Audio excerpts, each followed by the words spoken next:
Hinding-hindi magre-resign si Pangulong Marcos dahil sa mga mapayapang rally. So, yan po ang katotohanan at sa tingin natin, no, kahit gaano pa katagal ang isang mapayapang rally, walang mangyayari. Hinding-hindi bababa si Pangulong Marcos. Sa rason na kung bababa siya, uulan ang mga kaso laban sa kanya at siya ang posibleng makulong. So kung tayo nasa lugar niya, hindi rin tayo bababa. Kaya kung sa mapayapang paraan na within the Constitution, it is only through election ang kasagutan sa pagpapalit ng liderato. Sir, ano yung assessment po ninyo sa nangyayari ngayong pagtitipon dyan sa Liwasang Bonifacio? Binigla tayo ng INC, lumabas ito sa kanyang comfort zone at hindi lang isang malakihang rally but sila'y nanguna sa isang rally doon sa EDSA kung saan nag-cause ito ng malakihang traffic na hindi makadaan ang mga sasakyan. Sa tingin ng iba na inconvenient sila, ito'y pagpapakita ng pagkakaisa ng INC kasama rin sa mga ibang grupo na nagkokondena sa patuloy na persepsyon ng katiwalian at kawalan ng hustisya sa ating bayan. Opo. At ito bang mga nagaganap, attorney, may epekto pa rin ho ba sa mata ng gobyerno o mas epektibo po ito na marami pa po mga kababayan o publiko na makiisa at ma-aware hinggil sa mga issue po sa ating bansa? Sa personal kong opinion, wala pong epekto ito sa desisyon ng administrasyon. Yun nga yung nakakabahala, parang wala lang sa kanila, no? At sa tingin ko, kung merong mga panawagan na pa-resign si Pangulong Marcos, hinding-hindi magre-resign si Pangulong Marcos dahil sa mga mapayapang rally. So, yan po ang katotohanan at sa tingin natin, no, kahit gaano pa katagal ang isang mapayapang rally, walang mangyayari. So anong magiging silbi po nitong mga rally o pagtitipon na tulad po ng ganito, attorney?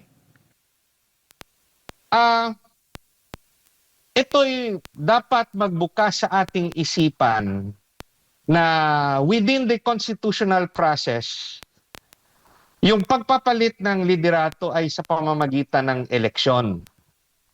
Magpapalakas dapat ang oposisyon kung sa tingin nila ay hindi na nila kaya ang pamumuno ni Pangulong Marcos, kailangan nilang mag-prepare para sa 2028 election.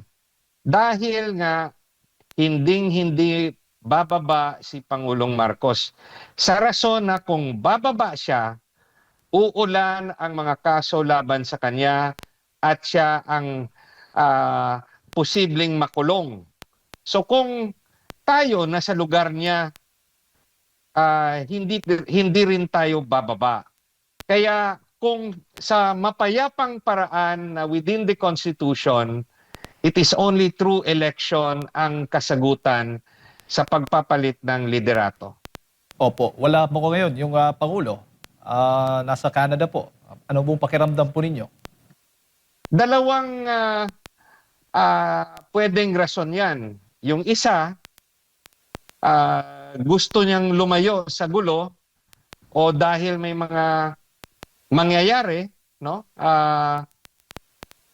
Na gusto niya wala siya dito kung mangyayari yon. For example, kung lalabas yung kaso laban kay Senator Marcoleta at dadakpin si Senator Marcoleta, it could be done na wala ditong ating pangulo, no? Yung pangalawa namang posibilidad, wala siyang pakialam sa mga kaganapan sa lansangan dahil ah, kahit magpatuloy ito, siya pa rin ang pangulo by the end of the day at bukas. Opo. Pero attorney, ang lahat po ng mga nangyayari ngayon ay nakikita nyo ba o masasabi talagang may selective justice ang ating bansa?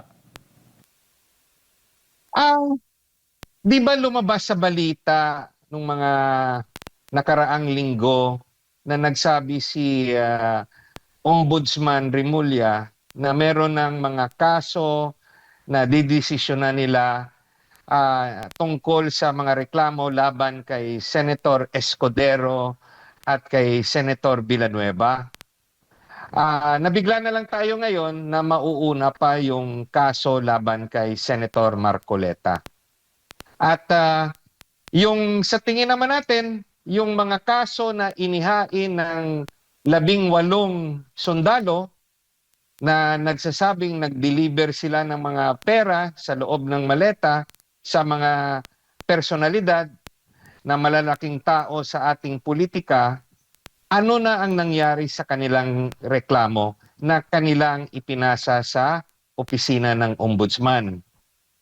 May lalabas rin ba na charges na ipa-file sa Sandigan Bayan o hanggang ngayon ay under review pa rin yan? At meron nga iba, nagbalita rin na meron na ring kaso na naihain laban kay former Speaker Romualdez. Pero hanggang ngayon, wala pa rin tayong alam, no? Kung ano na nangyari sa kasong yon na I suppose criminal complaints. But we also have to understand na bilang isang abogado, hindi talaga aakyat ang kaso kung kulang ang ebidensya, no?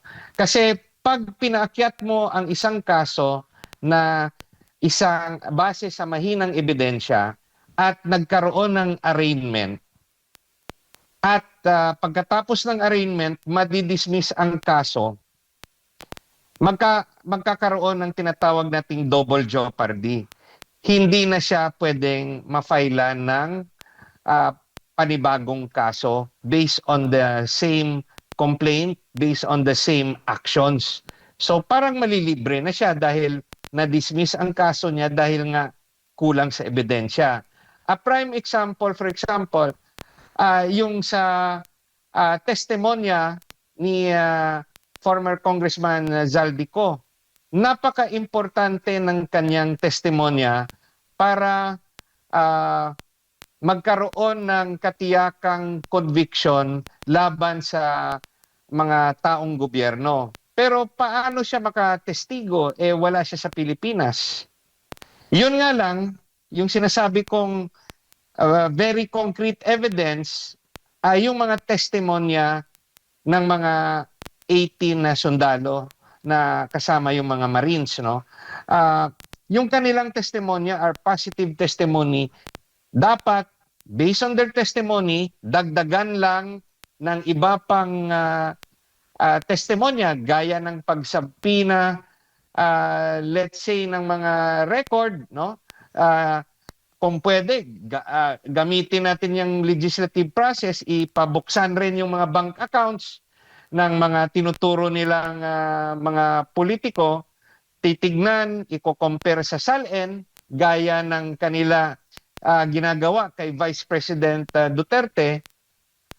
Yan yung sinasabi nating sana kung ginawa nila yon ng ombudsman at ng Kongreso, pag ginawa nila yon, masasabi nating walang selective justice.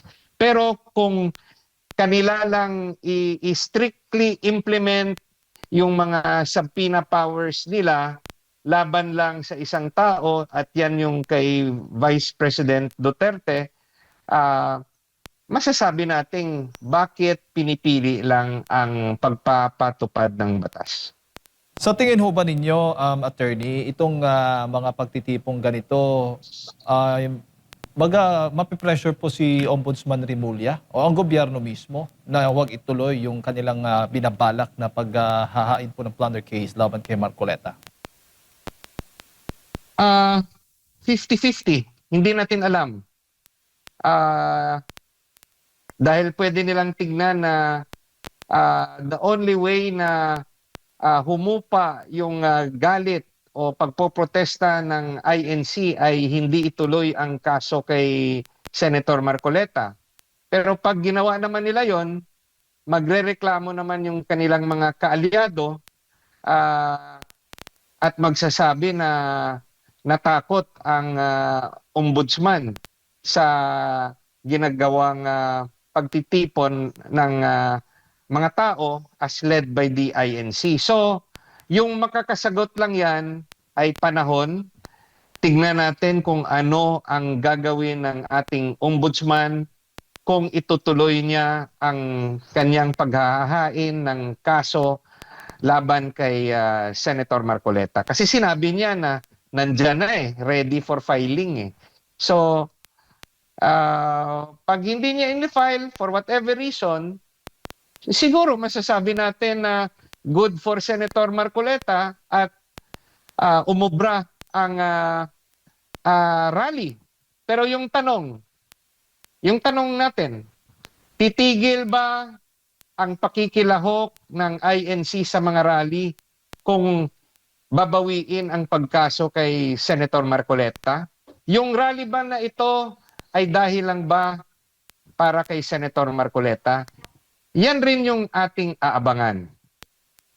Opo, bago ko lang ipasa kay Partner Admar, sa karanasan po ninyo bilang isang abogado po, attorney, mayroon na ho bang mga kasong na-absuelto, hindi na ipagpatuloy dahil sa mga protesta or mga pagtitipong ginagawa tulad po na ganito? Wala akong maalala na specific instance. Baka nagkaroon na rin in the past, but I cannot recall of any. So, but a certain political conditions clearly has affected also the possible decisions of the authorities. Just like the case, for example, yung case ng mga ibang senador na sinabi nandyan na yung kaso, pero nung bumaliktad ng alyansa ay ipapatuloy pa ang pag-aaral. So, there are certain conditions that could affect the decisions of certain political figures or figures in government. Dahil pwede na rin mag-iba ang kanilang perception sa pag-aral ng ebidensya na nasa harap nila. A case could either go right or left. Pero kung yung kanilang personal na simpatiya ay magsasabi na ipa-dismiss ang kaso, o doon sila pupunta.